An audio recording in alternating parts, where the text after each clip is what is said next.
yung ating panahon natin ngayon. Di na natin maintindihan. Sinabi ni Pato, mas magandang maghanda-handa na tayo sa giyera. Di ba? Sinabi na din ni Marcos yun, na maghanda-handa na tayo sa giyera. Nakakala nila ang sarap ng giyera, mga kapatid. Na nawa, wag muna. Dahil, praise God, marami pang ililigtas ang Panginoon. Na kung magkagira man, na ready na tayong lahat, na secure natin ang sarili, na ready na tayo. Lahat ng ready ay masabing amen? Amen.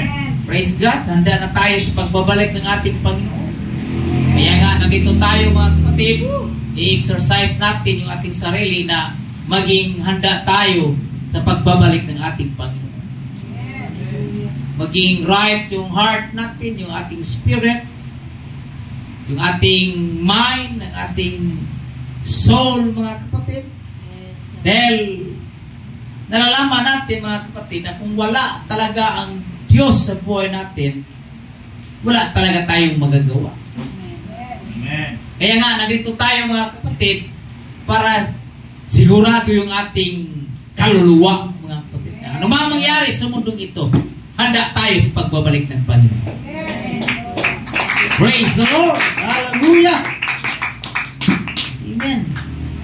Praise God, kung magkagira man, wag sa atin nung bala pupunta sa atin, pupunta sa kabila.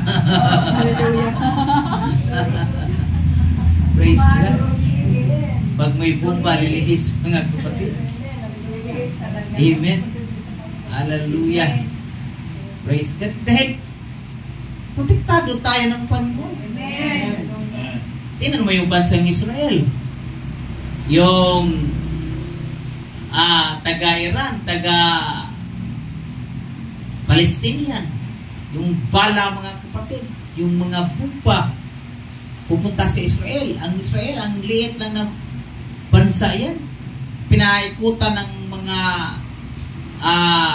mga kalaban, mga kapatid. Pinaulanan ng bomba ngayon. Pero yung bomba na yan, hindi makadapo doon sa, hallelujah, amen, doon sa bansang Israel. Dahil doon pa lang sa Alapap, sumasabog na. Amen. Ganon ang protection ng Diyos. Amen. Nagtataka sila, nagugulat sila. Bakit ganon ang bansang Israel? Hallelujah. Na kahit may gira, pero pinoteksyonan, sabi nga ng isang Muslim, mga kapatid, na ang kanilang Diyos ang nagprotekta sa kanila. Amen. Na alam nila na may Diyos ang bansang Israel. Amen.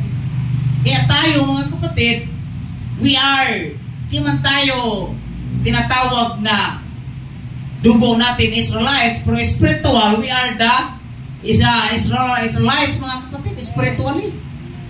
We are protected by God. Na anumang mangyari sa buhay natin, mga kapatid, anumang hallelujah sitwasyon, ang Diyos nandoon nagprotekta sa atin. Amen. Kaya siguraduhin lang natin na nandyan yung proteksyon ng Panginoon. Amen. Hallelujah. Pag ikaw ay matuwid, nandyan yung proteksyon ng Diyos. Amen. Pero kung ikaw medyo alanganin, mga kapatid, sabi ng Biblia, maliwanag yung Biblia, nang sabi ng Bible na ang kasalanan ang nagpapatabon sa mukha ng Diyos. Ang kasalanan ang nagpapalayo sa atin. Nagkaroon ng barrier o nagkaroon ng harang. Ang kasalanan ang nagkaharang na hindi tayo maabot sa ating Panginoon. Amen. Kaya, amen, tayong lahat magsusumikap. Lahat tayo magsabing magsusumikap. Wala pa mang matuwid sa atin, pero nagsusumikap tayo. Diyos lang ang ating inaasahan, mga kapatid. Amen. Lahat tayo magsabing, thank you, Jesus! Palakpakan muna natin ang ating Panginoon ng malakas. Hallelujah! Dahil nakila ang Diyos sa ating buhay. Now, dito tayo sa ating lesson. It's about, hallelujah, praise God, sa tinatawag na hallelujah, amen, tinatawag na concern sa iba. Hindi concerned sa sarili, kundi concerned sa iba. Praise God. Dahil ang ating tinitingnan natin, mga kapatid, na tayo'y meron pong, hallelujah, tinatawag na kabigatan sa iba. Hallelujah, na kung baga meron tayong kaligtasan na hindi lang sa